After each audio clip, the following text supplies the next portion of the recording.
Vamos lá, vamos nos aconchegar, por gentileza. Vou pedir para todo mundo sentar nos respectivos lugares para a gente dar início às discussões do palco à terra.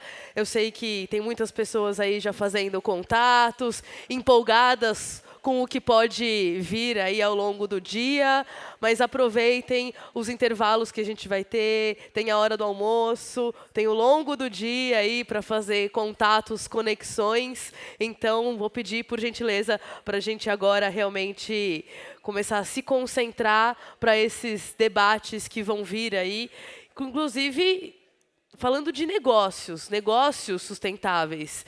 Pensar esse futuro de uma forma pragmática também significa pensar o futuro dos negócios, como repensar os modelos de negócio que consigam conciliar aí interesses do campo, da floresta, da cidade. Então, é para isso que a gente criou também essa trilha agro que alimenta o futuro, agro que alimenta o mundo. Mas que mundo é esse, né? É bom a gente também entender de que mundo que a gente está falando, quais são as pessoas que a gente vai trazer para essa comunicação, para esse engajamento, para a produção de alimento realmente ser sustentável no curto, médio e longo prazo, por que não, né? E como que a gente fala, então, de agro, lembrando daquelas perguntas, lembra daquelas perguntas iniciais ali? A gente tinha falado, né? Para onde ir quando não existe um plano B? Como falar de crise climática sem gerar ansiedade? E o que é progresso? Todas essas três perguntas também podem ser adaptadas quando a gente olha para o agro, porque tudo começa na terra, né? Para o agro também tudo começa na terra, tudo começa no solo. E é isso, é importante que os negócios, para serem sustentáveis, levem cada vez mais em consideração essa regeneração, esse pensar com um olhar novo. Então, para abrir aqui a nossa primeira mesa, o tema é negócios em transição, responsabilidade social, ambiental e investimentos de impacto. Quem vai conduzir essa mesa é o meu querido, que eu nem tive tempo de falar oi ainda, Cassiano Ribeiro. Ele é head do núcleo da Globo Rural, comentarista da CBN e vai conduzir aqui. Por favor, Cassi, pode subir no palco. Obrigada, viu? Pela participação. Bom dia. Deixa eu dar um beijo dia. que eu não consigo. Um oi oficial. Minha querida, muito bom. Deixa eu agradecer primeiro Imagina. você, Marina, todo o time de Imaflora, obrigado pelo convite. Prazer enorme estar com vocês. Fiquei feliz que sobraram aqui umas 550 pessoas, mais Por ou aí, menos. acho que talvez 700. O pessoal está interessado. Muito obrigado. bom. O palco é seu, fique à vontade. Muito obrigado, Mari. Cassi. Bom, estou muito feliz aqui de estar mais uma vez. Obrigado pelo convite, Imaflora. E muito feliz porque temos 3 mulheres e um homem nesse painel, começando com ela, que eu vou pedir autorização para usar o nome só uma vez, porque ela é conhecida mais pelo apelido, que é a Uxa, Carmen Lúcia, CEO das Fazendas Caxambu e Aracaçu e presidente da Associação Brasileira de Cafés Especiais. Por favor, muito bem-vinda. Na sequência, segunda mulher, Ana Paula Lozzi, presidente executiva da Associação Nacional das Indústrias Processadoras de Cacau. Muito bom ter você aqui, fica à vontade. Prazer de novo. Eu e a Ana Paula estaremos semana que vem em Ilhéus, estávamos falando agora há pouco aqui. Vamos para a Expo Cacau, vamos falar muito de cacau em todas as plataformas aí da Globo Rural na semana que vem. Também, junto conosco nesse painel, Patrícia Daros, atualmente diretora de soluções baseadas na natureza da Vale, onde é responsável pelo Fundo Vale. Muito bem-vinda, Patrícia. Obrigado pela presença, de novo. E para fechar, meu colega aqui, amigo de longa data, parceiro de vários projetos, Eduardo Trevisan, do Imaflora. Bem-vindo, Edu. Chega mais. Bem-vindo. Vamos lá? Temos 2 microfones aqui. Pessoal, a gente tem um bate-papo, mas a gente vai abrir aqui também para vocês da plateia participarem. A gente gosta de ter essa interação, sempre muito importante. Muitas vezes quem está na plateia é tão conhecedor ou até mais conhecedor do que nós, ou está tão engajado quanto. Então fiquem preparados aí, caso queiram fazer perguntas, levantem a mão, as promotoras vão levar o microfone aí até vocês. Temos 2 microfones. Eu vou começar fazendo uma pergunta geral para todos vocês, começando aqui pela Patrícia lá na ponta, pela direita. A gente começou o evento, Patrícia, falando aí sobre, tem essa provocação de Imaflora, tem os 30 anos de Imaflora, visão de futuro, plano. Como que você avalia os últimos 30 anos, e a pergunta vale para todos vocês, esses últimos 30 anos nessa agenda, como que a gente torna essa agricultura, esses negócios mais resilientes, a produção de alimentos, enfim, como que você olhou, o que que evoluiu, o que que não evoluiu e por quê? Vamos lá. A gente não está há 30 anos nessa agenda, não, mas posso falar um pouco da nossa colaboração nos últimos 15 anos. Bom dia a todo mundo. Né? É um prazer enorme estar aqui. É uma alegria comemorar 30 anos do Imaflora, que é um parceiro de longuíssima data, né? Do Fundo Vale. A gente já está nessa estrada, olhando, desde quando a gente começou lá, pensando, né? Cadê a Patrícia? Não está aqui, né? No selo Origens, né? Questão da rastreabilidade desses produtos. Então, nossa história é de longa data. Quando a gente olha essa agenda e a gente começa no Fundo Vale a trabalhar muito na perspectiva não de sistemas agroflorestais ou de investir nessa agenda de agricultura regenerativa. Há 15 anos o Fundo vem trabalhando muito em como é que a gente fortalece, de uma certa maneira, esse ecossistema, que hoje a gente chama do ecossistema da biodiversidade, mas que há 15 anos atrás a gente chamava de outro nome. Né? Como é que a gente mantém toda uma economia de uma floresta que precisa se manter em pé. Então, desde a fundação do fundo, desde a criação do fundo, o nosso olhar foi como a gente pensava modelos produtivos alternativos mais sustentáveis, advindos da floresta, para que essa floresta e as pessoas que vivessem nessa floresta tivessem uma condição de vida mais digna, mais justa. E eu acho que essa foi um pouco a nossa trajetória. Essa foi a nossa trajetória fortalecendo organizações não governamentais de atuação, né, nesses espaços e olhando para esses modelos produtivos e dizendo a gente precisa dar um passo seguinte, a gente precisa tornar esses modelos que antes era sempre um projeto, né, e que a gente apoiava, em algo que tivesse um pouco mais de concretude e de um impacto mais significativo. Bom, aí a gente chegou diante de uma possibilidade, com todo o histórico de atuação nessa agenda florestal, de pensar uma meta, né, de executar uma meta florestal da nossa mantenedora, a Vale, que foi lançada em 2019, que é de recuperar ou proteger 500 mil hectares, além das fronteiras da Vale, ou seja, uma meta voluntária, que não tem a ver com compliance da Vale. Aí a gente botou o nosso pé. Isso há quanto tempo? Isso foi em 2019. 2019. Como é que está essa meta hoje? Então, essa meta hoje avançou bastante, muito aprendizado. Então, ela se divide para a gente entre recuperar 100 mil hectares de áreas degradadas e proteger 500 mil hectares de florestas. Então, a gente pensa como é que a gente olha para o sequestro de carbono, como é que a gente olha para a manutenção de estoque de carbono. Né? Essa meta hoje atingiu 50%, basicamente, ali, mais ou menos, e a gente vem trabalhando muito numa perspectiva de aprender como é que a gente coloca negócios de impacto socioambiental positivo dentro dessa lógica de uma economia regenerativa, né? De pensar florestas a partir de negócios de impacto, a partir de sistemas agroflorestais, né? E até de uma pecuária um pouco mais sustentável. Nessa frente dos 100 mil hectares de recuperação de áreas degradadas, a gente hoje já entregou, em parceria com essas startups agroflorestais que a gente vem investindo e apoiando, 18.443 hectares. Bom, acabei de saber que hoje a gente avançou em mais 579 esse mês. Parece em um fácil, mês, 579 né? Hectares. Exatamente, só no mês de julho.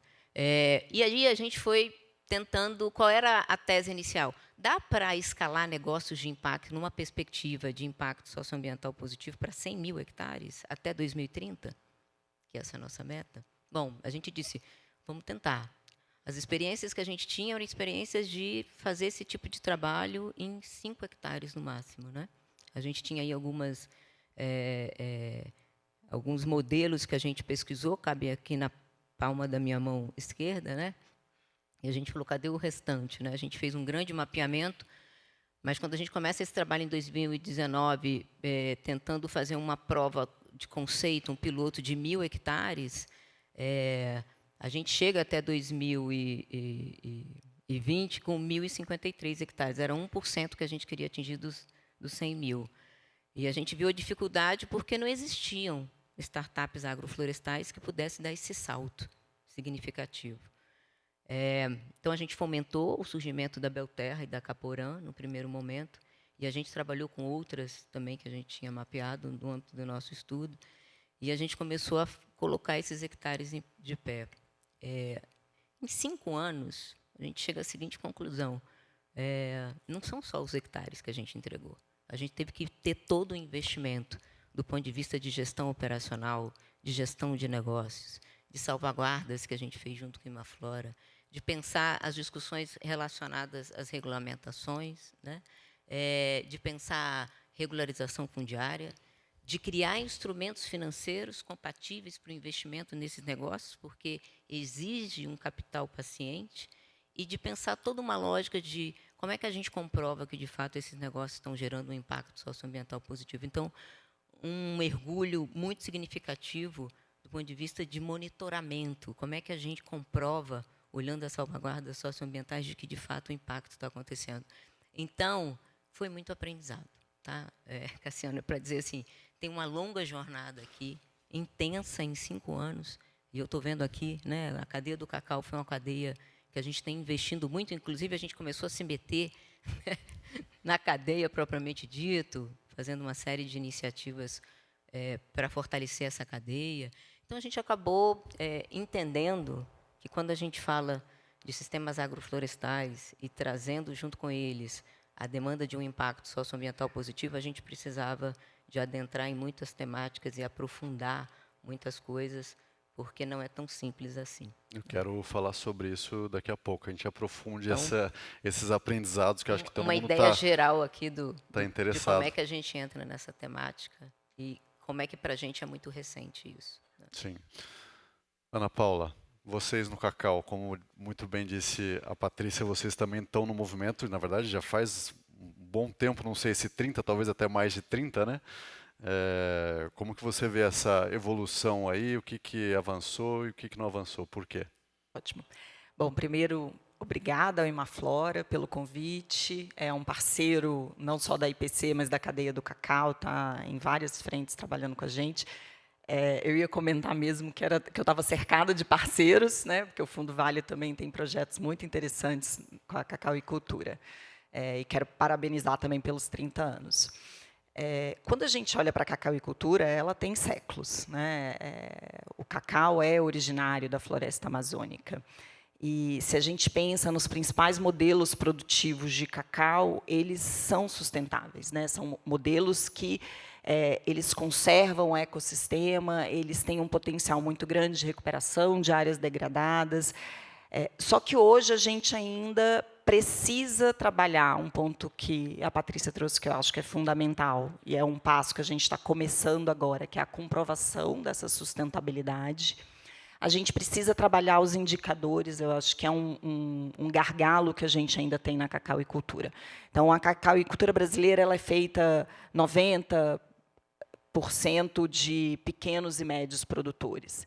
Então, o trabalho de organização dessa gama populacional, porque é uma gama, são mais de 90 mil produtores de cacau, né, para que eles se organizem e consigam não só implementar práticas, não só práticas sustentáveis, mas de gestão sustentável.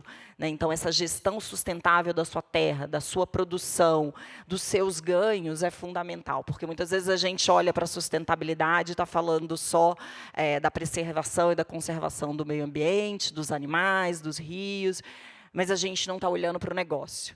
Né? E aí a gente não tem uma boa gestão daquela propriedade, e aí tudo se trata de preço. Né? E nem sempre é preço. A gente tem muito mais do que isso. Quando eu olho para a sustentabilidade de forma geral, eu tenho quase 30 anos, é um pouquinho mais só do que isso. Mas quando a gente olha nos últimos 30 anos, a gente vê que sustentabilidade era algo para marketing, né? Era algo para relatório ali que ficava fazendo propaganda. É bonito, mas ninguém colocava dinheiro, né? E ninguém levava a sério, né, para algo que está caminhando cada vez mais para se tornar o que eu chamo sempre de licença para operar. Então, daqui para frente, né, nos próximos 30 anos, se não houver nenhum cataclisma nesse mundo que também não está colaborando, a gente não vai fazer negócio se não tiver sustentabilidade, mas sustentabilidade de fato, aquela que conserva o meio ambiente, conserva os ecossistemas, mas também conserva os negócios. Então, eu acredito que esse é o caminho, né? Uma sustentabilidade que promova os dois lados, porque também, se a gente não tiver um negócio rentável, ninguém faz sustentabilidade. Acima de tudo, a gente precisa que aquilo seja rentável para que a sustentabilidade se sustente. Principalmente quando você tem boa parte da mentalidade baseada no dinheiro, no lucro, né? A gente tem ainda, e talvez esse seja a mudança no mindset, né? É óbvio que todo mundo aqui trabalha pelo lucro, né? Eu acho que é uma doce ilusão dizer que a gente só trabalha por amor, não. Todo mundo não precisa pagar conta, então todo mundo trabalha pelo lucro. Mas como é que esse lucro vai caminhar com algo que é maior, né? Que é a vida do planeta? Porque não vai ter lucro se não tiver vida no planeta. Então, a gente precisa encontrar o equilíbrio entre os dois. Um lucro temporário, né? Pode acabar a qualquer momento, se não cuidar do resto. Usha, você que está na ponta, na verdade, você está na ponta e também está na ponta como liderança e está na ponta como produtora rural, né? Como que você vê essa evolução? O que mudou? Você está numa cadeia, inclusive, de cafés especiais que está num patamar mais elevado ali em relação ao café convencional, que ainda é a maior parte da produção no Brasil. Mas você vê essa transição acontecendo e com essa preocupação, com esse impacto que é tão importante? Cassiano, gente, primeiro uma honra, né? Meu beijo carinhoso em todo mundo que escolheu estar com a gente nesse auditório e um prazer estar aqui sentado desse pessoal, de fazer a gente refletir sobre essas questões que, na verdade, são a razão, Cassiano, de nós acordarmos nas nossas fazendas todos os dias, ou seja, pensar, no nosso caso, cafeicultura, em como ser, em como fazer, em como estar uma cafeicultura de fato sustentável, né? Pensar nos impactos, pensar realmente nos jovens que queiram, desejem continuar conosco no campo, dar continuidade à nossa cafeicultura, que as mulheres, sim, encontrem sentido e ocupem cada vez mais as suas posições no campo e que, sim, claro, a gente consiga ter negócios rentáveis, que realmente realize vidas e distribua rendas, que tem sido muito o caso da cafeicultura no nosso Brasil, se a gente assim revisitar a nossa história, né? Eu estou à frente das nossas fazendas no sul de Minas, gente, trabalho com café, para quem não sabe. Realmente também estou com uma honra enorme à frente da nossa Associação Brasileira de Cafés Especiais, que entendo que foi uma das entidades, pequena entidade, mas que virou uma chave, mudou muito a imagem dos cafés brasileiros pelo mundo afora. Eu tenho a felicidade e o prazer de rodar países que consomem café, que compram café, mas que também produzem café, e a gente vê como, de fato, o mundo tem olhado para a cafeicultura brasileira com olhos bastante diferentes do que a gente já viu num passado. Isso foi uma das coisas que eu vi se transformar de 18 anos para cá, que foi quando eu assumi a gestão das nossas propriedades. E, assim, não participei diretamente nos 30 anos, mas nesses 18 anos que eu estou à frente e, gente, respirando, pulsando café todos os dias da minha vida, nesses últimos 18 anos, e Imaflora, desses 18, esteve ao nosso lado, acredito eu, a Alessandra, acho que já está com a gente aí pelo menos uns 15, 14 anos, né? Acredito demais nessas parcerias, nessas pessoas que chegam para fazer a gente estar um pouco melhor, pensar melhor o nosso negócio. Eu adoro essa questão de gente de fora que chega para nos dizer, falou, olha isso, pensa isso, porque a gente está ali tão envolvido, tão, né, que às vezes a gente não vê alguns detalhes. Mas eu quero dizer para vocês que eu vejo com muito bons olhos, sim, o processo de transformação da nossa cafeicultura brasileira, principalmente em se tratando dos cafeicultores e cafeicultoras que se voltaram mais para a agregação de valor ao seu negócio. E foi justamente por conta disso, Cassiano, de agregar valor, de fazer uma cafeicultura diferenciada, mais virtuosa, que fosse abandonando, sim, algumas coisas mais viciosas e partindo para algo mais virtuoso, algo mais conservacionista, mais regenerativo, enfim, que realmente levasse sentido para as pessoas que deram sim ao campo. Eu acho que isso é uma das coisas mais importantes para nós que estamos no campo, e eu estou assistindo isso dentro da nossa cafeicultura, é a valorização da mulher, do homem e do jovem que permaneceram no campo. E acho que isso é que faz com que a gente continue tendo esse agro, né, com essa potência que o Brasil tem, porque pessoas valorizando o nosso campo, deram sim pela permanência lá.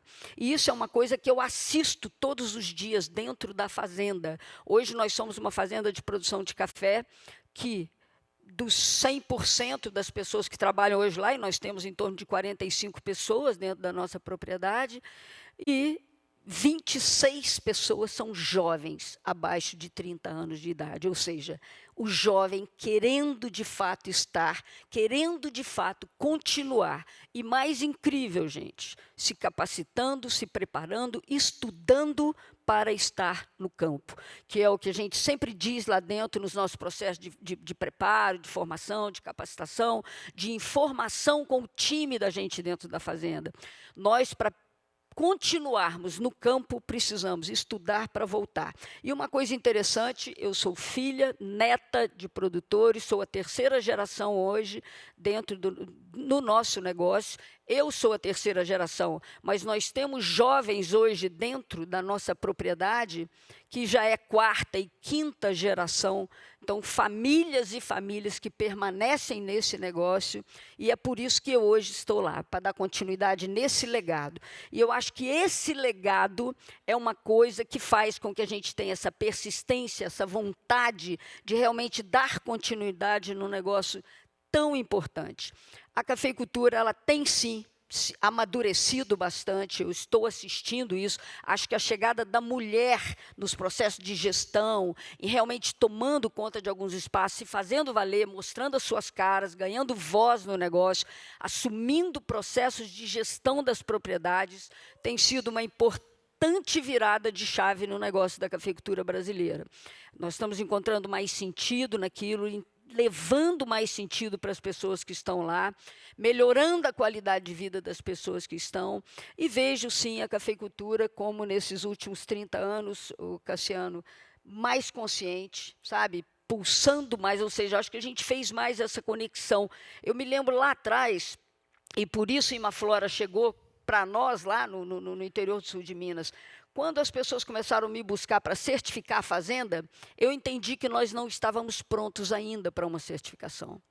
E eu dizia para as pessoas, não, primeiro nós precisamos de um tempo para certificar a nossa cabeça e o nosso coração aqui dentro da fazenda. Enquanto todos nós não entendermos muito bem o que é isso, e aí não era simplesmente pagar um selo, mas essa certificação está dentro de nós. O que nós queremos, na verdade? Que impacto nós queremos gerar?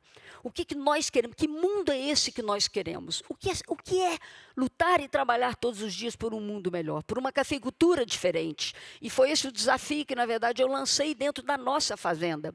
Nós não temos mapa pronto, carta pronta para onde a gente vai, gente. Vamos juntos. Nós vamos desenhar esse nosso mapa. Mas um outro sistema de produção, um pensar diferente, um ser diferente, um acordar todos os dias diferente e, acima de tudo, entregar para o mundo que é completamente apaixonado por aquilo que nós produzimos, que é o café. Um mundo completamente apaixonado por isso. Então, assim, que essas pessoas entendessem, acima de tudo, o valor que cada um de nós tem nas ações, nas práticas diárias dentro de uma fazenda. E eu entendo que, com isso, nós começamos juntos construir uma nova cultura, sabe, um novo jeito de estar e de ser a nossa cafeicultura. E é isso que eu tenho assistido, sim, Cassiano, no nosso movimento. E Cafés Especiais puxando muito essa pegada, porque o que a gente quer, de fato, é entregar valor. É entregar para que as pessoas venham e vêm. O mundo tem vindo nos conhecer. O mundo tem vindo conhecer as pessoas que estão por trás de uma xícara de café.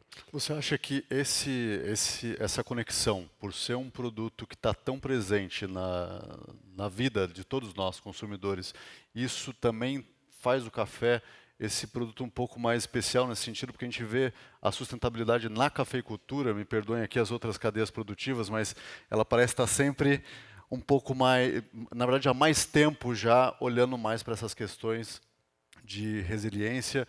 E aí também tem a ver a questão da sensibilidade que essa cultura sofre em relação ao clima, que está mudando. Você acha que esse fato de mudanças climáticas, a conexão do produto estar ali diretamente ligado com o consumidor, isso torna mais fácil ou menos difícil essa transição acontecer na prática e segurando o jovem, trazendo mulheres para o movimento? Eu não tenho dúvida, amor, porque isso traz sentido, entendeu? Por exemplo, porque quando você... E aí sim, eu acho que essa pegada de entregar cafés com mais valor, né? A gente realmente... porque o café, definitivamente, ele pode ser só o sabor que ele leva na xícara. Ou seja, a gente tem que adoçar esse café, não com açúcar, mas com aquilo que a gente está fazendo, com as nossas escolhas, com as melhores escolhas que a gente está fazendo. E isso tem nos aproximado demais, Cassiano, do consumidor final, do comprador final. E isso sim, olha, eu posso te dar um testemunho. Eu, há 18 anos atrás, eu dizia para o meu time, gente, eu passei quase um ano que a minha equipe na fazenda falava, como é que nós vamos fazer com essa mulher? Nós não estamos trabalhando mais, ela só faz encontro e reunião. Mas era extremamente necessário isso, entendeu? Porque nós iríamos começar a construir uma nova cultura para nós. Uma cultura construída por todos. E eu dizia para eles, Cassiano, o mundo virá aqui nos conhecer. E eles diziam, essa mulher é maluca. Entendeu? Quem ficou nessa época desses 45? Todos ficaram? Só não ficaram mais os que se aposentaram e realmente chegaram numa idade que eu mesmo tive que falar, será que você não tem que ir embora, não?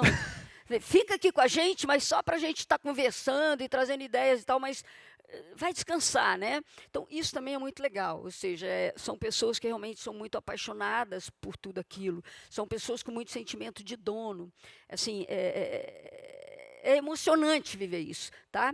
Nós temos, sim, enfrentado muitos desafios climáticos, sem dúvida, não é só para o café, né? Mas, assim, eu acho que sabe, viver tudo isso faz de nós pessoas muito mais, assim, eu nem não digo resilientes, sabe, mas é mais do que isso, transcende a resiliência, eu acho, porque a gente não passa por essas coisas, Cassiano, e volta para o mesmo lugar nunca mais.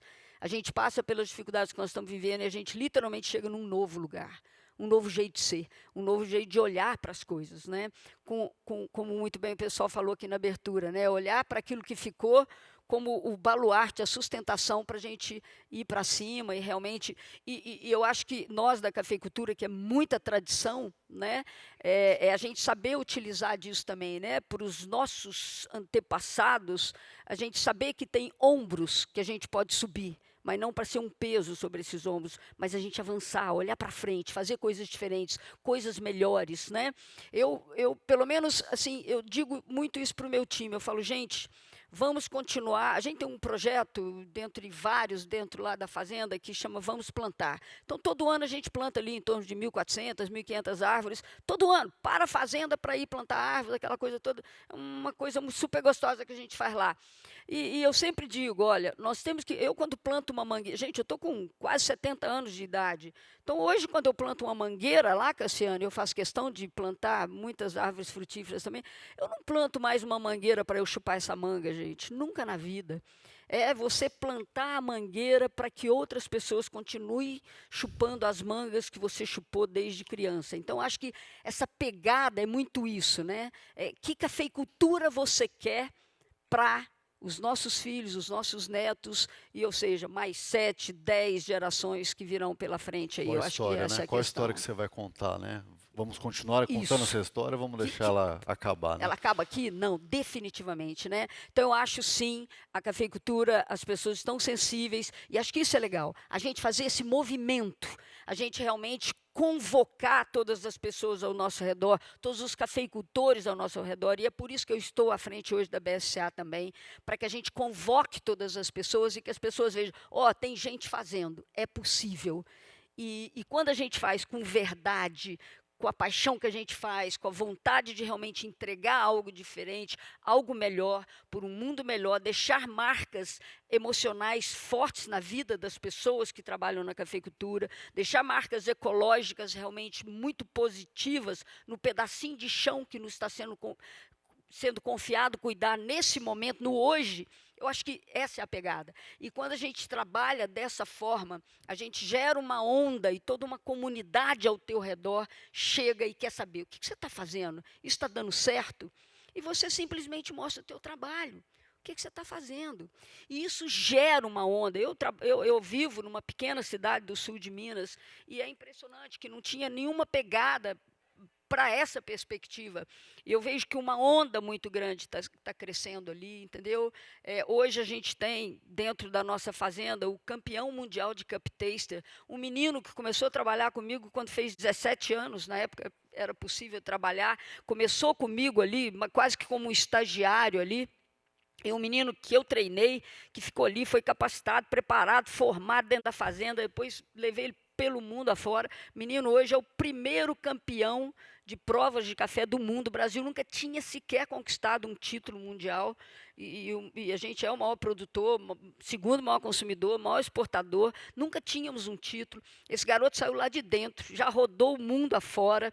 Então, assim, para ver, é possível, gera oportunidade, faz as pessoas virarem as suas vidas, entendeu? Então, assim, hoje isso está muito forte dentro da cafeicultura, né? Hoje nós temos escolas, universidades indo para dentro das nossas fazendas, querendo dialogar conosco, fazer pesquisa conosco. Isso está acontecendo todos os dias dentro das nossas fazendas, né?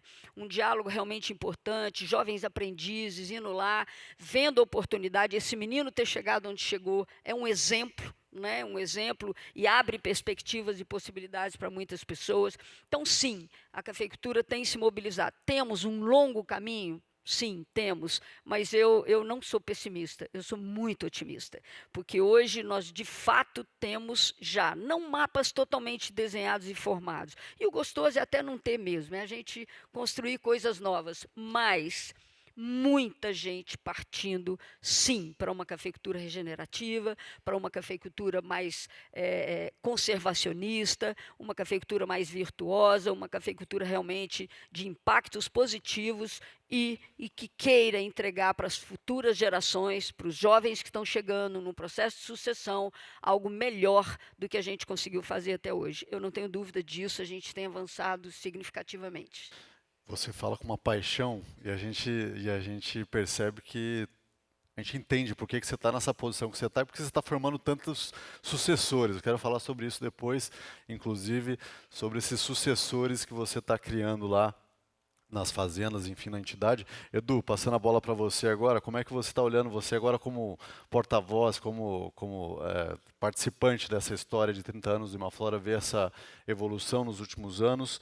Não precisa ser dos 30, pode ser menos, mas como que você está enxergando e até considerando, queria já incrementar, colocar um ingrediente aqui, linkando para a nossa próxima rodada, que é toda essa turbulência que a gente está vendo acontecer, né? O mundo era há um ano atrás, é outro hoje, e no decorrer dos dias aí, né? Cada dia um capote novo. Como que você está olhando esse futuro, esses próximos 30 aí, considerando o que a gente já fez? Bom, primeiro, uma honra estar aqui hoje, né, celebrando nossos 30 anos. Enfim, muito feliz, obrigado por todos que estão aqui. Bom, eu tive nesses últimos, eu estou quase 25 anos já no Imaflora, então eu tive o privilégio, na verdade, de conhecer muita coisa, então de participar da primeira certificação, né, junto com alguns colegas que estão aqui hoje, mas da primeira fazenda de café que foi certificada, dos primeiros projetos que a gente fez com cacau lá em 2004 no sul da Bahia. E naquela época, né, assim, eu trainee, tal, estagiário, aquela coisa toda, mas eu jamais podia imaginar, né, que hoje a gente já estaria trabalhando com pecuária. Então a gente tem um programa lá, chama Boi na Linha, enfim, que trabalha com os principais frigoríficos, toda a cadeia pecuária. Tem um programa com cacau, que trabalha com toda a cadeia do cacau, com café, que eu acho que é o grande, que o background que a gente começou e usa de exemplos para todos os lados, né? Programas de salvaguardas, como a gente tem com a Vale, com a Raizen, com outras empresas super grandes. Agora, mais recentemente, projetos ligados a direitos humanos, que ganham uma força tremenda nos últimos anos, né? Enfim, empresas, parceiros buscando entender melhor como diminuir os riscos aí nas suas cadeias em termos de direitos humanos e melhorar a qualidade de vida das pessoas que estão envolvidas. Mais recentemente também a agricultura regenerativa, enfim, que é um termo bastante novo, né? E lá atrás, 30 anos atrás, a gente via como quase impossível, né? A gente trabalhava ainda, mas enfim, no começo do Imaflora, que o pessoal vai, certificação, o que é isso, para que serve? Ou então, só estou fazendo porque alguém está me pedindo, está me obrigando, né? E hoje está se tornando algo, já se tornou algo que é praticamente, não diria mandatório, mas obrigatório, que talvez não é obrigatório, né? Mas quem não faz isso, talvez porque não esteja alinhado realmente com as necessidades do planeta, né? Com as necessidades que a gente tem hoje, a questão climática, a questão da biodiversidade, da água, enfim, acho que todo mundo tem um papel, né? Desde do PJ, do CNP, uma pessoa física no dia a dia até as grandes empresas, né? Agora, com relação a essa situação que a gente está vendo agora, os conflitos, né, e a pressão que a gente tem aqui, principalmente, eu entendo que não só o Brasil, outros países, mas a gente é um dos principais pressionados. Eu entendo, enfim, tenho a esperança que a gente consegue dar a volta por cima. Enfim, não vai ser fácil. Eu acho que o Brasil, o país que a gente está acostumado com crise há muito tempo, né, sempre tem algum tipo de crise, alguma coisa. Lá atrás, estão trazendo um pouco do passado, da leitura, né? A mesma questão do plantio nas áreas de cerrado, que a gente conseguiu transformar a agricultura do Brasil, embora a custas de desmatamento e várias questões, tá? Entre parênteses, mas mesmo na cafeicultura, na época que eu comecei a trabalhar, o café do Brasil era visto como o pior café do mundo, ou o café que simplesmente commodity, que, enfim, né, não tinha valor, era precificado abaixo da média nacional. Hoje já não, ele é visto como um dos melhores. Então, eu entendo que a gente tem que continuar trabalhando, buscando mostrar que a nossa produção agropecuária ela é responsável, ela pode ser responsável, né, convencendo as empresas, os produtores, as cadeias que precisam investir nisso, né, que práticas sem desmatamento têm que ser feitas, agricultura regenerativa, direitos humanos têm que ser respeitados, porque aí vai tornar a nossa agricultura mais forte, a nossa pecuária mais forte, e os países que possam estar bloqueando, ou, enfim, outras questões que são geopolíticas, vão ter que acabar cedendo, enfim, de alguma forma, né? É o que eu espero. Tem o externo, mas tem o interno também, né? Tem, às vezes, essa semana a gente teve a notícia de moratória da soja, fim de moratória da soja, que não é nada externo, pelo contrário, vai até prejudicar, muito provavelmente, né? Passando a bola aqui já para a Patrícia, queria que você falasse um pouquinho, Patrícia, dos aprendizados e também como é que vocês estão lidando com esse ingrediente novo, essa incerteza geopolítica, esses conflitos muitas vezes não só externos, mas internos, como eu falei. Como que você fala para o investidor aí, olha, investe, vale a pena aqui fazer essa transição? Como que o investidor está olhando para isso?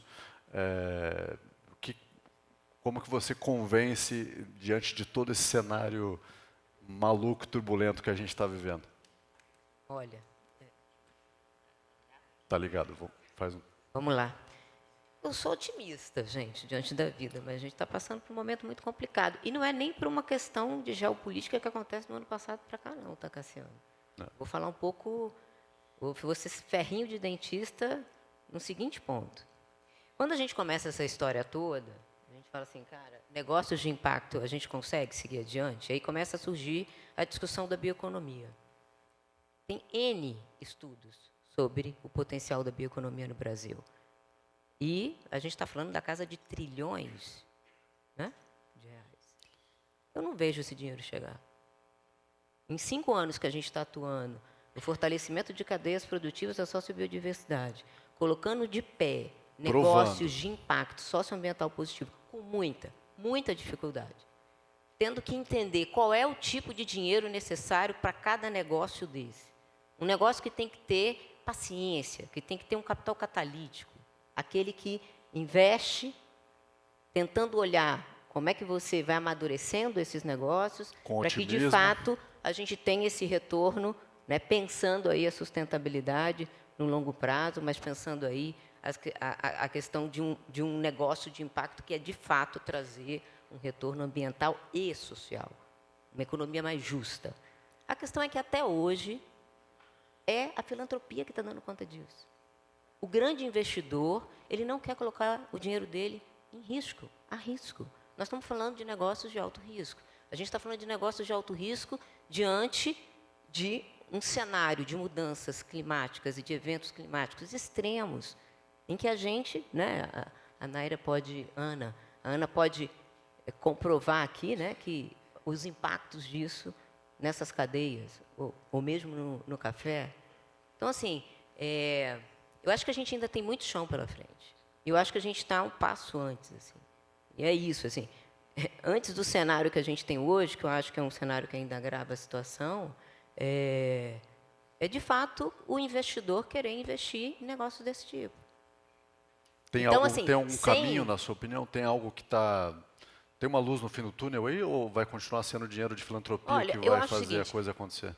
para a gente dar conta do cenário que a gente tem, dos desafios que a gente tem frente às crises climáticas, não tem outra alternativa.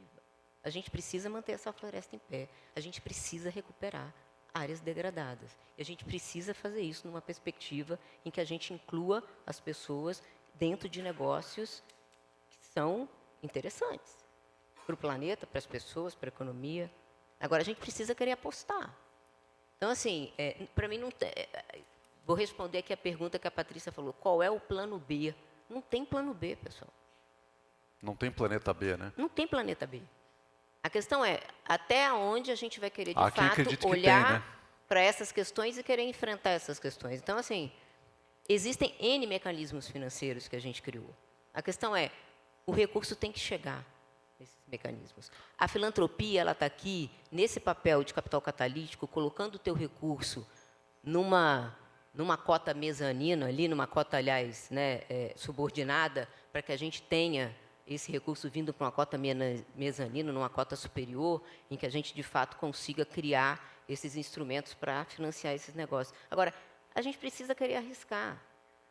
E a questão é, esse investidor, que hoje ele não quer colocar esse dinheiro esse capital de risco nesse negócio, é esse negócio que hoje ainda, de uma certa maneira, tem a possibilidade de regenerar muitas áreas e da gente pensar aí a questão do carbono, né, como uma das entregas relevantes daqui para frente. Agora, se a gente não fizer esse movimento agora, todo mundo junto, isso vai impactar numa indústria, né, numa indústria como o cacau, numa indústria como o café, porque o clima está para todo mundo. Ele não chega só para o pequeno, ele chega para o pequeno, para o grande, né, ele chega para nós.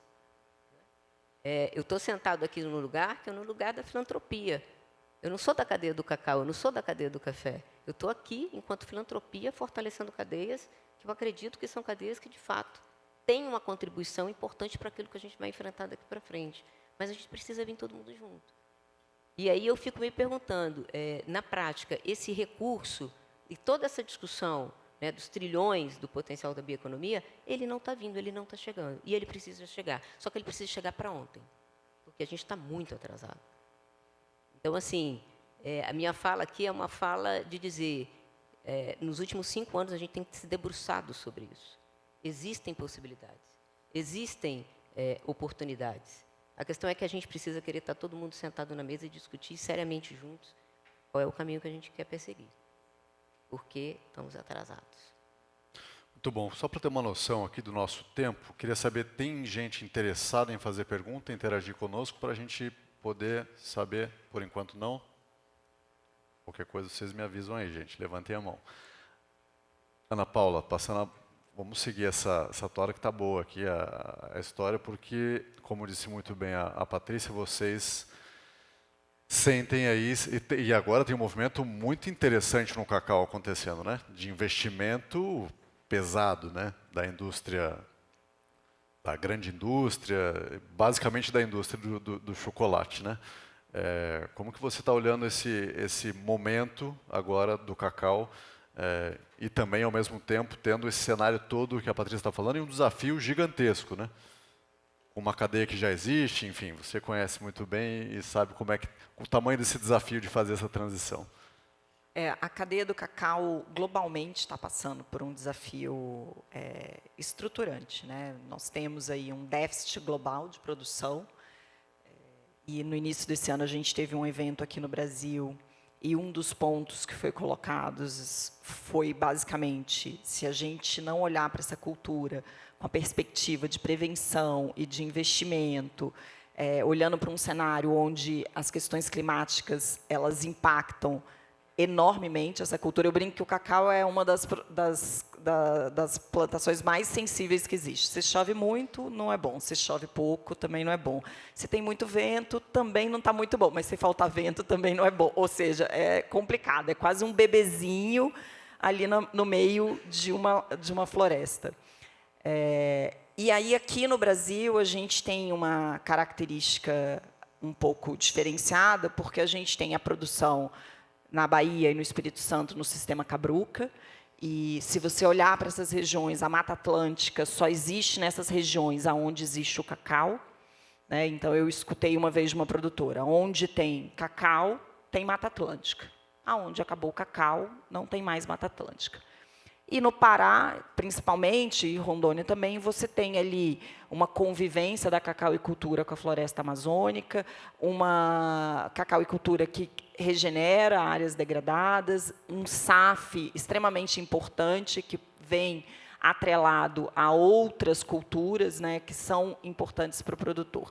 E agora a gente tem uma expansão para novas áreas. Então, a gente começa a ouvir falar de cacau aqui em São Paulo, no oeste da Bahia, Roraima. Fazendo vizinhança com a soja lá no oeste da Bahia, inclusive, né? Isso. Então, áreas que eu falo assim, um custo de produção diferenciado de um custo de produção ali do sul da Bahia. Então, existem vários aspectos que precisam ser olhados, porque são modelos diferentes que vão entregar sustentabilidades diferentes. A gente não pode querer comparar o custo de produção e o que é necessário para um sul da Bahia para um oeste, né? É completamente diferente. E aí, a Patrícia traz um ponto que é fundamental. E cadê o recurso especialmente, quando a gente olha para áreas como o sul da Bahia, né? Ou até a Amazônia ainda tem muito recurso. Para a Amazônia ainda sempre aparece, né? A gente sempre tem, seja filantrópico ou não, sempre aparece para a Amazônia, porque há uma preocupação muito grande com a Amazônia. Mas para as outras regiões tem um pouco mais de dificuldade. E uma das questões, especialmente quando a gente olha também para as novas áreas, é como esse recurso, que é um recurso de risco, ele vai ser rentabilizado. E esse é um modelo que eu acho que é complicado, não é simples. Se a gente não dá para virar para um investidor e falar assim, não, coloca o dinheiro aqui, que vai ter cacau. E o cacau está com preço bom. As pessoas vão ficar felizes, vai dar dinheiro. Mas essa é uma commodity, né? Então, a gente estava conversando, eu e o Eduardo, ele bateu $12 mil a tonelada em abril do ano passado. Ele já está na casa dos 8. Mas será que 8 é o ponto de equilíbrio? A gente ainda não sabe qual é esse ponto que vai chegar num ponto que não vai corroer o consumo. Porque também ter um preço muito alto significa inviabilizar o consumo do produto final. Então, essa lógica ela é complexa e ela não é simples. Não existe um modelo mágico, senão todo mundo já tinha resolvido. O que é importante na cacauicultura hoje é a gente enxergar que, sem modelos sustentáveis que conservem o meio ambiente, que tragam um pouco de equilíbrio entre produção e consumo, a gente não vai conseguir ter cacau para o futuro. Né? Então, a gente precisa minimizar os impactos das doenças e das pragas, seja na África, ou no Brasil, ou aqui na América do Sul. A gente tem uma questão de fronteiras que é muito mais viável a gente ampliar a produção no Brasil, ou até aqui nas Américas, do que na África. A gente tem um modelo de negócio, de agronegócio brasileiro, muito bem consolidado, que a gente precisa trazer para a cacauicultura. A cacauicultura, quando, às vezes, eu falo algumas coisas, as pessoas falam assim, mas sério? Isso para você é inovação? Eu falo, gente, a gente está anos-luz atrás do café. Então, uma maquinazinha que vai entrar no meio da cabruca básica é inovação para o cacau. Então, olhar o cacau com essa... E é por isso que o café é sempre um modelo para a cacauicultura. Né? A gente se espelha... Acho que o processo que o café passou é o processo que o cacau está passando agora, de organização, de colaboração. A gente precisa trabalhar de forma colaborativa, seja com o filantrópico, com o empresarial, com o governamental. E a gente precisa de política pública. Então, talvez a evolução, inclusive, desse capital que não chega, passa por políticas públicas adequadas, né? Políticas públicas que entreguem crédito acessível, políticas públicas que realmente incentivem essa renovação e essa recuperação dessas áreas degradadas, mas não só no papel, né? Políticas públicas que realmente cheguem na ponta e que hoje a gente não está vendo chegar. Qual é a principal? Crédito, na sua opinião, assistência técnica? Eu acho que para a cacauicultura, em particular, a gente tem 2 grandes gargalos, que é a assistência técnica. O produtor, ele precisa, imagina que são pequenos produtores familiares, que fazem com o conhecimento deles, mas que, se eles tivessem assistência técnica, eles fariam melhor. E crédito, né? Mas crédito acessível. Crédito a juros acessíveis. Crédito nos juros que tem hoje, a gente não... E como é que lida com esse juro nesse momento? Você acredita que a cacauicultura brasileira vai voltar a fazer o Brasil ser um maior do mundo, como já foi no passado? Eu digo que o mais importante hoje não é ser o maior do mundo.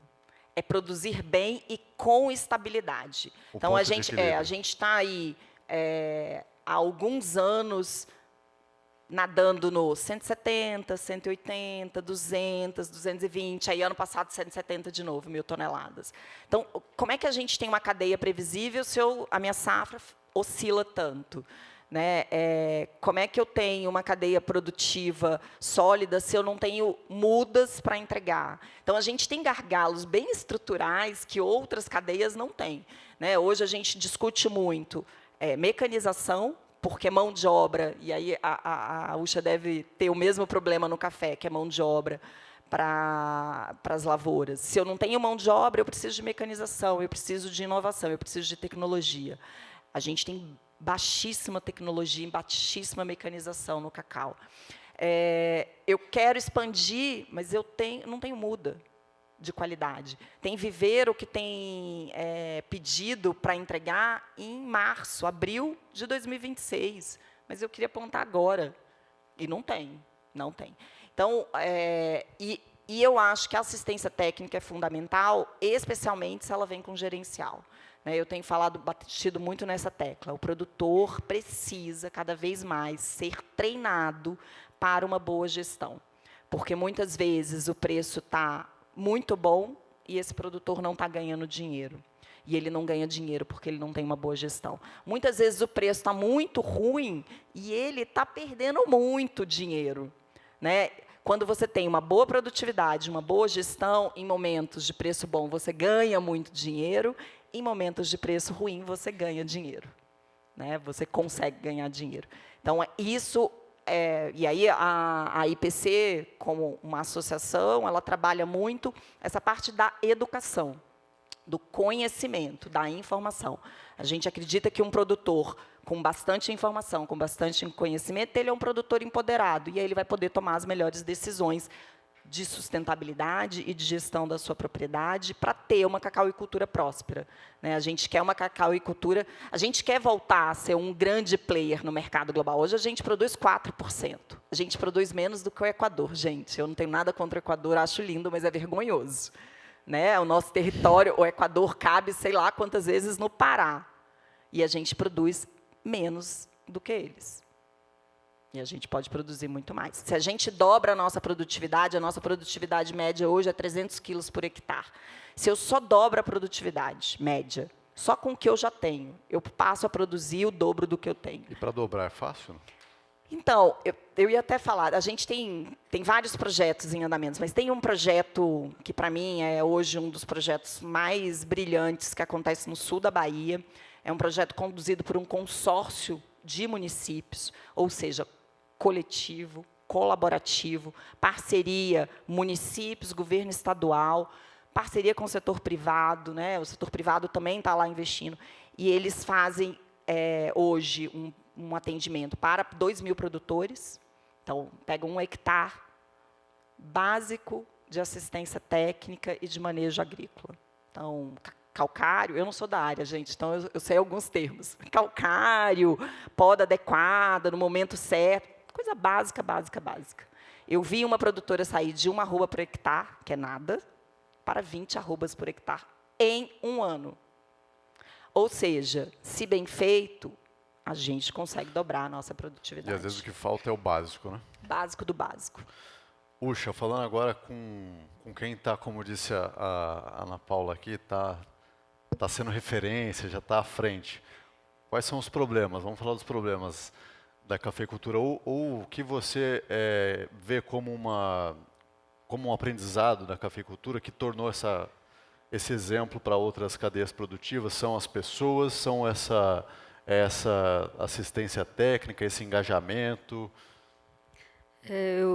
Ana, até fico te ouvindo aqui, estou até emocionada, porque eu, particularmente, sou apaixonada pelo que vocês estão fazendo com esse resgate do nosso cacau brasileiro.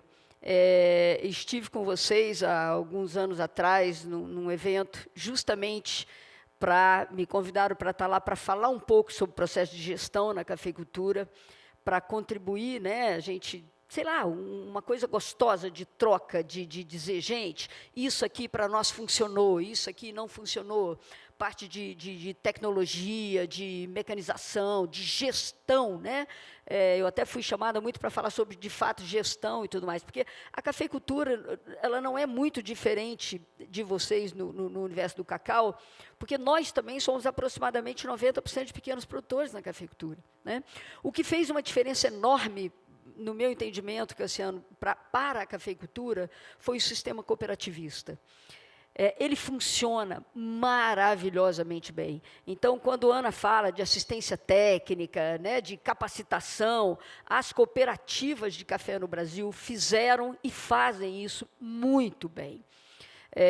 Nós temos 2 grandes universidades também no Brasil, a UFLA, a Universidade Federal de Lavras, e a Universidade Federal de Viçosa, que tem trabalhos expressivos para a cafeicultura.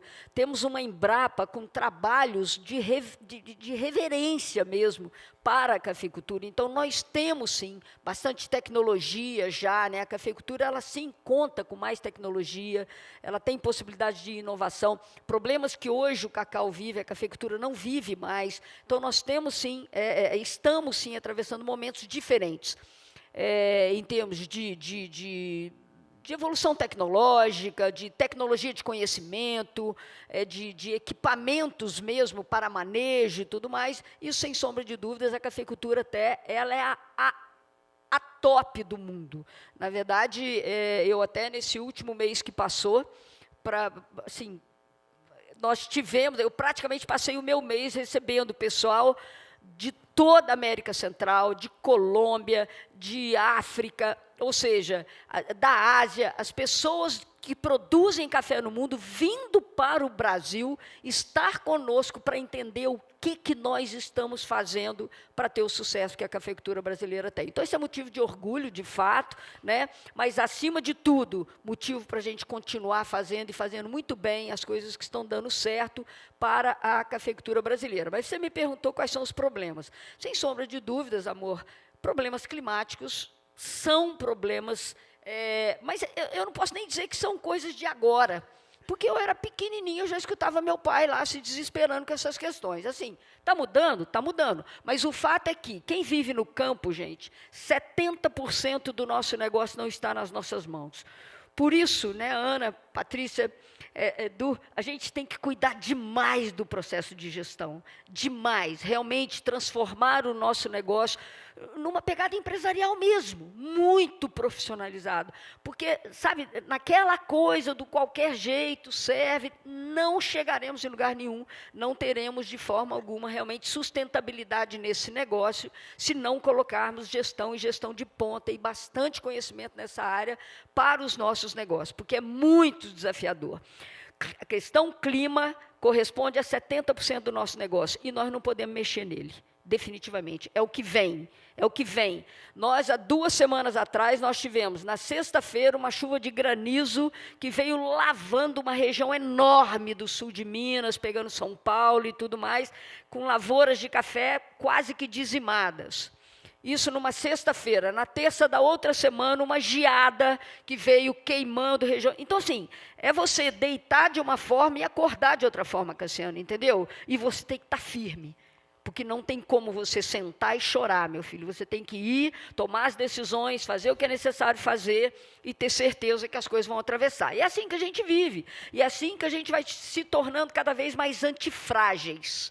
Sabe? Cada coisa dessa nos deixa mais antifrágeis, e a gente vai aprendendo a lidar com isso. Então, né, Ana, os 30% que sobra para nós fazermos, ele tem que ser 100%, porque não dá para errar, não dá para errar, é muito desafiador. E com relação, Patrícia, aquelas questões que você me permite falar rapidamente, quando você fala, é fundamental para nós. Café está um pouco mais avançado nisso, né, Ana? Porque nós temos, sim, políticas públicas importantes, que deu certo, que continua dando certo, são desafiadoras, óbvio. Todos os anos e meses temos que estar em reunião. Eu mesmo vou estar em São Paulo por mais 2 dias para estar discutindo essas questões aqui em São Paulo, né, com toda a cadeia de café e tudo mais, sobre justamente políticas públicas e como você está justamente distribuindo aí a verba do café. Café tem um fundo que facilita um pouco, ele é mais bem organizado nesse aspecto, né? Mas temos dificuldades, e hoje esperamos, sim, que as pessoas, que o mundo lá fora reconheça, que queira de fato investir no Brasil, e por isso, Patrícia, que nós internamente, no pedacinho que nos cabe, sabe, fazer alguma coisa que é dentro das nossas unidades de produção, é a gente fazer de fato esse algo diferente. E aí, Cassiano, eu entendo que cafés especiais faz uma diferença grande, porque nos aproxima do comprador, do consumidor final. E quando ele chega e conversa conosco, entende que a narrativa é nossa, eles vêm e enxergam, eles vivem conosco o que nós estamos fazendo. Então, não é discurso, nós não estamos falando de sustentabilidade, eles vêm viver conosco o que nós fazemos dentro das nossas propriedades. O Trump não veio ver aqui? O Trump tá ainda não, acontecendo? mas eu já mandei um recadinho para ele lá e falei, vem ver, porque esse tarifaço do café tem que ser rever. Mas eu estou confiante, viu? Eu tô Você acha confiante. que vai reverter? Não sei se reverter, mas eu ainda acredito pelo seguinte: Estados Unidos, o maior consumidor de café, gente, mais de 8 milhões de sacas de café que os Estados Unidos consome é produzido no Brasil, e eles não têm onde buscar isso, não tem, eles realmente não têm onde buscar isso. Nós estamos, assim como a Ana falou do cacau, estamos atravessando um momento em que a oferta de café está abaixo da demanda, estamos, de fato, por questões climáticas, de pressões climáticas, né? Estamos produzindo menos café de 4 para 5 anos, já vamos para a 5ª safra seguida. Os Estados Unidos só tem o Havaí lá com meia dúzia de saca. O Havaí não tem nada lá, né? E apesar Califórnia. de estarem se esforçando e fazer um café gostoso demais lá, mas a verdade é que os Estados Unidos não consegue ficar sem o café brasileiro. E a indústria O mercado de café nos Estados Unidos é muito potente. É muito potente. Eles vão ter muita dificuldade. Sem falar, obviamente, no consumidor, que é quem mais consome café no planeta. Então, assim, realmente há que se sentar, né, ter um bom diálogo. Eu acredito que a gente ainda deva fazer isso. Eles vão ter que rever. A gente Talvez também... aprendam só sentindo falta num café e pagando o preço, né? Exatamente, assim, Literalmente. e o consumidor agora já está começando a se mobilizar lá, né? Porque ele já está começando a sentir realmente o peso numa das coisas que eles adoram fazer, que é tomar café, né? Pessoal, a gente está nos ótimos. Vou fazer uma última rodada aqui, começando com você, Edu. A gente estava falando muito no início aqui, o Imaflora trouxe a visão de 30 anos, né? A provocação. Queria que a gente refletisse, que vocês trouxessem aqui a visão de vocês, o que não pode faltar no plano dos próximos 30 anos, com base no que a gente já viveu e no que a gente precisa viver ainda. Tem muitos desafios, como a gente falou aqui agora, mas o que não pode faltar nesse plano, na sua visão, Edu? E aí, aproveitando também, como que se faz para ter mais Imafloras pelo Brasil, para levar mais assistência, fazer mais conexões e tudo isso que vocês fazem brilhantemente? Então, a Paula, Ana, estava falando um pouquinho do cacau, mas a gente tem, por exemplo, a cana de açúcar. A produtividade da cana hoje é igual ou até menor do que 20 anos atrás. Então, assim, pecuária, a gente tem um caminho enorme de recuperação de pastagens, né, de várias possibilidades aí de melhoria no setor da pecuária. Só 2 exemplos, né? Mesmo na agricultura a gente ainda tem oportunidades, né? Então, o futuro tem muito disso, acho que de melhorar ainda mais, pensando no agro, né? A qualidade, a produtividade, enfim, das lavouras que nós temos, das áreas já abertas, recuperar as áreas não propícias. Então, eu que rodei muito tempo na Amazônia, enfim, nossa equipe inteira aqui conhece muito bem essa região, ou mesmo em outras, mesmo no Cerrado, a gente encontra ainda áreas que não são produtivas, porque em algum momento alguém desmatou aquela área, aquele cerrado, aquela floresta, viu que o solo não era bom, e aí não se produz muito pouco ou quase nada, então são áreas propícias para ser recuperadas. Então eu vejo que a gente tem muita oportunidade ainda, tá? Então, os mercados de carbono, pagamentos por serviços ambientais, o tema da água, que realmente a gente fala muito pouco, mas a gente sabe que é crucial para o agro, né? E a gente tem visto, vou pegar o caso da cafeicultura, né? 20, 30 anos atrás, praticamente não se irrigava café, né, no Brasil. Hoje é difícil você achar uma lavoura de qualidade boa, numa fazenda média grande, que não tem irrigação, né? Então, essa água a gente vai precisar repor, que onde a gente repõe são nas florestas, né? São nas áreas de proteção. Então, eu vejo que tem muito potencial ainda para a gente trabalhar nos próximos 30 anos. Patrícia, o que não pode faltar? Além de dinheiro, que não seja só da filantropia, né? Não, financiamento é a pauta. A gente não vai conseguir dar conta dos desafios que estão colocados pela nossa frente, se a gente, de fato, não enfrentar a discussão do financiamento climático. Fato. E eu acho que tem outras 2 coisas, né, que eu poderia ficar horas aqui explorando, mas não vai dar. Ciência e inovação. A gente não vai dar esse salto se a gente não mergulhar seriamente do ponto de vista de ciência. E aqui eu estou falando de uma ciência voltada exatamente para as cadeias da sociobiodiversidade que nunca tiveram investimento em ciência. Né? Então, estou olhando aqui o cacau, a gente está lá debruçado, tentando entender algumas questões relacionadas ao cacau. Ao café não, viu? Mas ao cacau sim, porque é um potencial que a gente está olhando nesses negócios que a gente está investindo. Mas sem ciência e sem inovação a gente não vai. Porque a escala, hoje, depois de 5 anos, a gente tentando entender se dá para escalar, né, 100 mil hectares nessa perspectiva de negócios de impacto socioambiental positivo, eu digo, do jeito que a gente vinha fazendo, peronomútil, hein? Mas então a gente precisa olhar a inovação como um grande aliado para a gente conseguir dar essa escala. E aí, olhando, né, processos de biotecnologia, né, olhando muito a biodiversidade como um tema e um eixo central nessa perspectiva, mas eu acho que eu vou ficar nesses 3 pontos que, para mim, são fundamentais. Financiamento, muito investimento em ciência mesmo, básica, aplicada, e inovação. E, às vezes, não é só tecnológica, é de processo, como a Ana falou. Às vezes, você inova num processo, você tem um up. Então, Você acha que estamos no caminho? Existe uma consciência coletiva para isso acontecer, principalmente no investimento em ciência? Eu acho que existe uma constatação de que não tem outro caminho que não seja esse. Né? Então, hoje, a gente já começa... Cara, quando a gente olha o eucalipto, né, floresta plantada, o tanto que o Brasil já investiu no eucalipto, em melhoria, né, e a gente olha para o cacau e a gente vê, né, a fermentação do cacau sendo feita como é feita vários séculos atrás, não é isso, Ana? Também não sou especialista, mas é isso que eu vejo.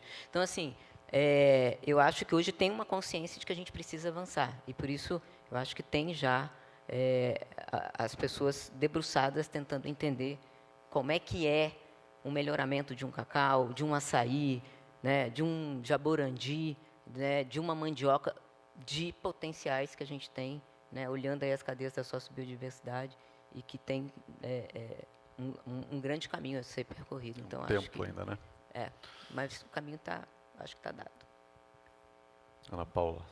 Então, complementando o que a Patrícia falou, eu acho que até para a gente poder investir em ciência e inovação, a gente precisa de dados críveis. Esse é um outro problema da cadeia do cacau, né? Então, quando você olha para os números da cadeia do cacau, você ainda não tem certeza de quase nada. Qual é a produção de cacau no Brasil? Como ela é aferida, o né? IBGE fala que é 300 mil toneladas. Eu afirmo que não chega nem a 200. Né? Então, o dado mais confiável que a gente tem hoje é o dado da indústria. Mas aí o produtor não acredita nesse dado porque ele é da indústria.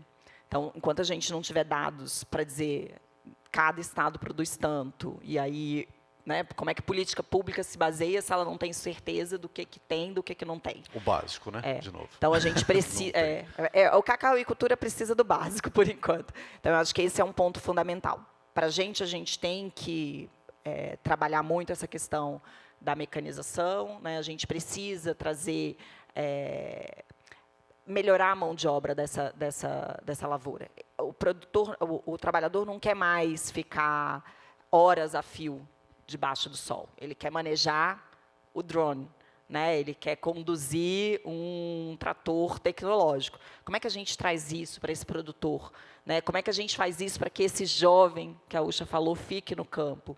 Porque o menino sai da escola e né? Os meninos já saem da barriga com o dedinho. Eles querem fazer isso também no trabalho deles. Se não tiver internet no campo, não fica também. Então, a gente precisa trabalhar isso para todo o campo, e especialmente para a cacauicultura. E eu acho que no nosso caso, a gente aí fazendo o merchan, né? A gente vai lançar a IPC e Imaflora agora, semana que vem, uma cartilha técnica de rastreabilidade, porque, mais uma vez, a gente precisa trazer o básico para essa cadeia e dizer o que é rastreabilidade. Quais são os benefícios que a rastreabilidade vai trazer? Porque a rastreabilidade vai ser uma forma da gente conduzir para comprovar tudo isso. Né? Porque eu digo que é muito lindo eu dizer que eu sou sustentável, que eu sou isso, que eu sou aquilo, mas e os dados? E a prova disso? Então, a gente precisa cada vez mais trabalhar para que a informação exista e para que ela chegue onde ela tem que chegar, porque se a gente quiser acessar mercados diferenciados, mercados exigentes, e aí aqui eu não estou falando da União Europeia nem nada, o mercado exigente podemos ser nós mesmos, né? Nossos consumidores cada vez mais exigentes, a gente vai precisar de tudo isso.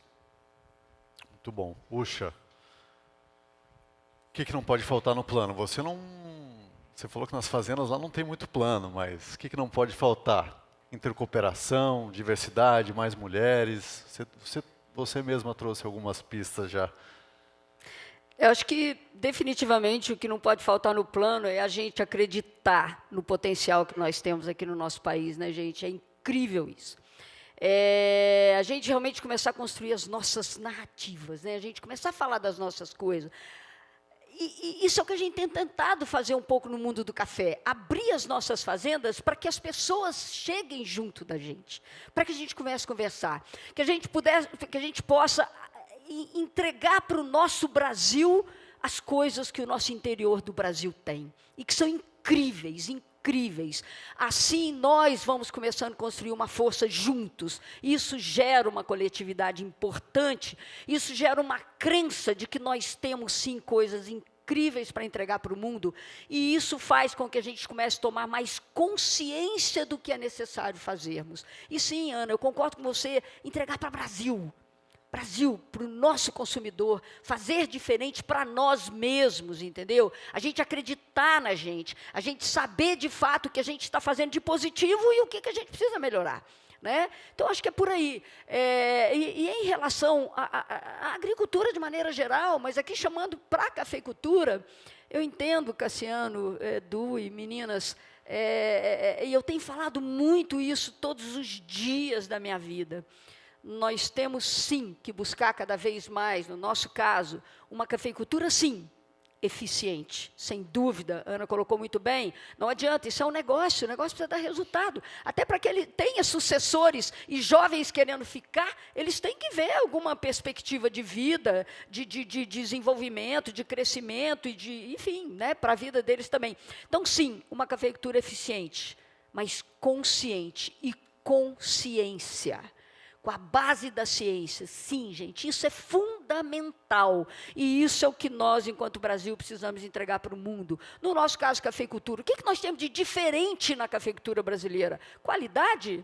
O mundo que produz café também tem qualidade. E tantas outras coisas, o mundo que produz café também tem. Pessoas incríveis nós temos, mas o mundo também tem. Agora, tecnologia, no nosso caso, na cafeicultura, é difícil você encontrar o que o Brasil tem lá. E por conta de quê? Da ciência. Então, sim, temos que a cada vez mais gritar para o nosso Brasil que a ciência não pode parar.